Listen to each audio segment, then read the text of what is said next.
What's up, guys? Hey, Rob Van Valkenburg here. Welcome to another one of our deep dives.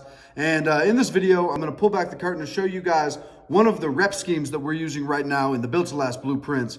It's something that I've been using a lot lately because it's going to allow us to really push some good weight without a whole lot of wear and tear on our body.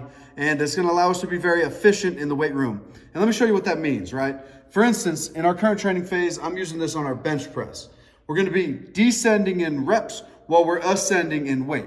So the way that the rep scheme is going to break out, we're going to start with a set of 10. This should be light. We're thinking maybe 50 to 55% of your 1 rep max. And then from there, we're going to drop the reps by 2 every set, and we're going to try and increase the weight as we go. So it's going to look like 10, 8, 6, 4. Now, when we get to this 4 right here, that should be pretty heavy. That should be something where we're really going to challenge yourself in terms of the amount of weight that you can use.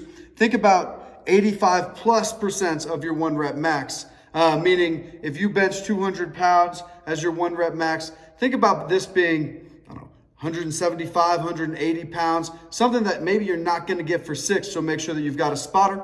We're going to work through our 10, 8, 6, our 4, and then at the end, we're going to chase the pump a little bit, so we're going to add another set of 10, and the way that I choose this weight is whatever I did for my 6, I'm going to try that for 10 right there. Now, one of the things that we also want to do is we want to be very efficient in the weight room, and we want to be very smart with the exercises that we select. So I'm going to build a superset into this.